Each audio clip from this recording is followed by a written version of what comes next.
Kasus pernikahan kakek Tarman dengan mahar cek 3 miliar rupiah yang diduga palsu rupanya ikut menarik perhatian seorang penghulu dengan akun @ustadroji. Ia menilai kejadian di Pacitan itu bukan sekadar drama viral, melainkan peringatan serius bagi para penghulu dan calon pengantin agar tidak gegabah.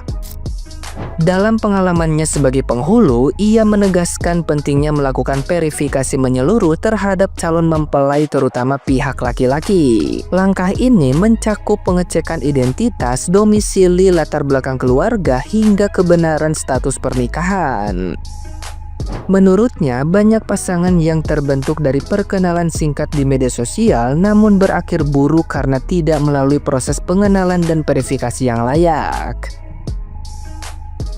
Ia menegaskan bahwa setiap pernikahan seharusnya diawali dengan proses lamaran resmi antar keluarga sebagai bentuk kejelasan dan tanggung jawab moral. Tanpa tahapan itu, risiko penipuan seperti yang terjadi pada pernikahan Tarman akan semakin besar.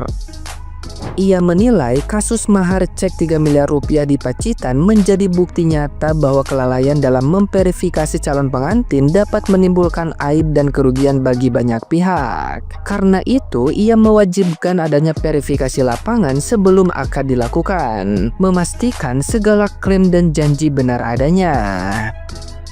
Baginya, profesi penghulu bukan sekadar memimpin ijab kabul, tapi juga memastikan bahwa dua insan yang dinikahkan benar-benar sah, jujur, dan siap membangun rumah tangga tanpa kebohongan di baliknya. Akhirnya saya harus mengomentari isu ini. Tadinya ya isu sepele, tetapi ini ada hubungannya dengan pekerjaan saya sebagai penghulu ya. Jadi begini, saya itu kalau ada orang mau nikah, saya selalu mengusahakan untuk meneliti calonnya, terutama yang laki-laki. Ini orang mana, tinggalnya di mana, udah ketemu belum dengan keluarganya, keluarga Neng atau Teteh sudah pernah belum ke rumahnya, keluarga dia sudah pernah belum ke sini, kenalnya di mana. Saya selalu tanya detail tentang itu. Yang saya paling kasihan atau antisipasi adalah kenal di Facebook, kenal di TikTok, kenal di WA, kemudian si laki-laki ini buru-buru ngajak nikah. Itu biasanya tidak baik hasilnya. Saya sarankan dia verifikasi lapangan dulu, verbal. Betulkah orang ini ada? Betulkah dia bujangan? Betulkah dia duda? Dan lain sebagainya. Kita harus tahu di lapangan, harus sudah ada kunjungan-kunjungan resmi. Bahkan harus ada melamar dengan keluarganya, seperti ada tradisi yang ada. Itu harus dilewati, tidak boleh tidak. Itu syarat dari saya, biasanya begitu. Kalau ujuk-ujuk ngajak nikah dengan tanpa kejelasan, walaupun orangnya ini mengatakan di medsos, di WA, dia orang kaya, duda, tidak beranak, tidak punya keluarga, serius dan lain sebagainya, no way. Harus verifikasi lapangan dulu. Harus ada bukti di lapangan bahwa semua omongannya itu benar. Baru saya berani menikahkan. Ini kejadiannya dengan Pak yang di Pacitan ini, yang maharnya 3 miliar cek palsu. Ini akibat tidak verifikasi. Nah, barulah setelah itu, setelah semuanya jelas, baru menikah. Entah itu yang di Pacitan cek 3 miliar itu hoax atau benar, itu tidak jadi soal. Yang penting kita sudah verifikasi. Itu poinnya. Nah, gimana nih menurut netizen yang terhormat? Silahkan berkomentar ya. Alhamdulillah, pentingnya sebelum menikah kita harus melihat dulu bibit bebet bobotnya pasangan kita seperti apa. Jangan sampai kayak Mbak ini ya, tertipu gitu ya, dikasih mahar 3M sama aki-aki tua bangka, ternyata dia adalah seorang penipu. Kabur usai ketahuan beri cek palsu senilai 3 miliar. Wow, kayak aki-aki kok bisa gitu kepikiran kayak gitu kayak aki. Oi, kan kalau udah kayak gini ya rugi siapa? Tetep pihak cewek. Udah nikah sama tua bangka, aki-aki gitu kan, nipu. Parah sih ini, parah. Makanya dilihat dulu sebelum menikah tuh, emang bener-bener harus dilihat dulu bibit bebet bobotnya tuh seperti apa, backgroundnya. Yo, cok. aku tak setit swingi yo video sing viral nikah mahar 3M kuwi Mbah Tarman mbek Mbak Sela. Masya Allah, aku ini lak wis ngomong tak kon antisipasi yo. Oh, saiki Mbah Tarman kabur. Tibane lak bener feelingku lho nek cekilku cek kosong. Yo, Mbak, wis oleh 3 dino oleh rapi. Wis kadung ngicrik kon yo. Bahaya yo. Bareng mobil bareng mobil rental ya Allah, wis wurung gak sida double kill, Mbak. Sampeyan iki lho yo kok ya iso-isone wong tuwek kenal nduk sosmed. Masya Allah, seniat itu loh wong tua imbauan ya kanggo mbak-mbak yang lain ke depannya ku hati-hati, Mbak. Terus iki yo ngono Mbah Kong, tolong ya Mbah Kong, ojo seeprot itu Mbah Kong, ya Allah, sing sadar Mbah Kong. Wes bacot tak nyambut gawe.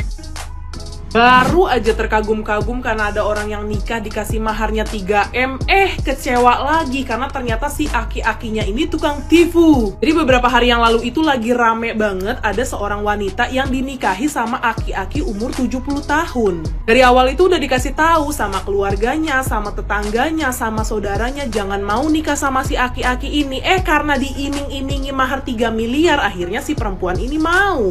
Ya siapa juga coba yang gak mau uang 3M bisa beli mobil, beli rumah, sama buka usaha. Nah, masalahnya uangnya ini tuh nggak ada bentuk fisiknya, cuma berupa cek aja, makanya keluarganya tuh sampai ragu. Tapi karena si perempuannya ini tuh udah yakin banget, ya udah akhirnya mereka menikah walaupun katanya biayanya itu dari pihak perempuannya. Nah 2 hari kemudian ditagihlah sama pihak perempuan, mana uang 3M-nya kok nggak cair-cair. Akhirnya karena si kakeknya ini panik, dia kabur bawa motor si perempuannya. Si aki-akinya ini ninggalin mobil, tapi ternyata mobilnya juga mobil rentalan. Karena berita ini udah viral, akhirnya ketahuan lah kalau si aki-aki ini ternyata penipu. Dulu juga dia pernah menikahi perempuan dengan iming-iming mahar 5 miliar, tapi uangnya nggak ada sama sekali. Jujur sedih banget ngeliat kejadian ini, tapi dari kejadian ini juga kita bisa belajar ke depannya buat siapapun yang mau menikah, jangan mau diiming-imingin mahar besar tapi nggak ada bentuk fisiknya. Bikin heboh dan bikin kesel, kakek ini menikahi gadis dengan mahar 3 miliar.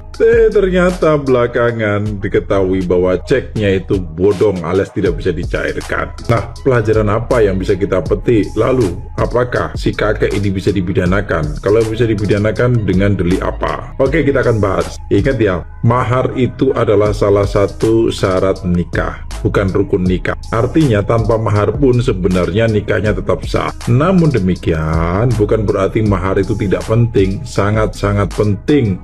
Nah, oleh karena itulah apa yang dijadikan mahar itu harus tercantum di dalam akta nikah. Nah, tertulis juga di dalam buku nikah. Nah, jadi begini, ini perhatikan ada buku nikah. Nah, di sini harusnya tercantum tuh uang 3 miliar. Kalau memang sungguh-sungguh ngasih mahar segitu. Nah, kalau dia nggak menuliskan itu di dalam akta nikah, jangan percaya. Itu pertama. Kemudian yang kedua, kalau memang dia sudah secara deklaratif menyatakan akan memberikan uang sebanyak 3 miliar sebagai mahar, lalu terbukti ceknya itu tidak dapat dicairkan, maka si istri dan atau keluarganya dapat mempidanakan kakek ini dengan delik apa? Penipuan, sebagaimana diatur di pasal 378 KUHP. Nah, gimana menurut Anda?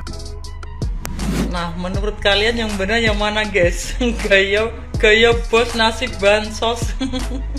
Pak Tarman yang kabur ya, masih kita bahas di sini. Tapi keluarga mengklarifikasi, guys, bahwa beliau bulan madu, bukan kabur ya, Mas. Nah, di situ bulan madu, guys, bulan madu. Kalian bilang kabur. Kalian tuh pengen tahu aja ya. Ya, karena kalau dibilang kabur, nanti mereka sepil bulan madu. Kalian pengen tahu semua. Dan ada klarifikasi lagi bahwa di situ ya, apa sih, suruh kawal memviralkan wajah Pak Tarman biar ngkone, guys, gak ngerabi kue. Ya, jadi para gadis-gadis kalian masih terancam ya, guys, kalau di sini gak mengenali wajah Pak Tarman, oke? Nah, jadi mana yang benar, kita sama-sama netizen ya. Kalaupun salah, di situ ada klarifikasi lagi ya, kalian lihat. Info terbaru tentang Mbah Tarman yang dikabarkan kabur dengan membawa motor istrinya ternyata sudah diklarifikasi pihak keluarga perempuan itu tidak benar bolo, bahwa Mbah Tarman itu pamit baik-baik dan membawa istrinya yaitu mau bulan madu bolo. Keluarga membantah bahwa itu semua hoax bolo, dan polisi sudah memastikan bahwa mereka berdua baik-baik saja. Jadi kabur ini karo bojone bolo, ternyata ngoten kabare. Dan dikabarkan juga mereka itu bulan madu di daerah Wonogiri, Ponorogo, Purwantoro itu bolo, daerah sono. Nggak tahu dari mana atau di tempat mana atau rumahnya siapa, nggak tahu juga. Apa mungkin ke rumahnya Pak Tarman itu juga nggak tahu ya bolo. Jadi intinya mereka itu baik-baik saja tuh. Dan ayahnya perempuan yang bernama Pak Arif Supriyadi menghimbau untuk masyarakat jangan mudah percaya dengan isu-isu miring, dan intinya keluarga itu masih menaruh kepercayaan pada menantunya bro. Nah, selain mahar 3M yang ada di chat itu bro, ternyata ada serah-serahan juga, itu sebuah mobil Camry bro. Nggak tahu tuh Camry itu merek apa atau jenis apa, aku juga nggak tahu bro. Jadi mobil Camry itu juga belum ada, sampai detik itu juga belum ada wujudnya yang disampaikan keluarga perempuannya gitu bro. Ya kita kawal terus sampai 3M-nya cair dan mobil Camry-nya ada bro. Kalau memang itu nggak ada berarti penipuan bro gitu loh ya, patut kita pertanyakan juga. Mudah-mudahan terwujud kan, gitu aja bro. Makasih.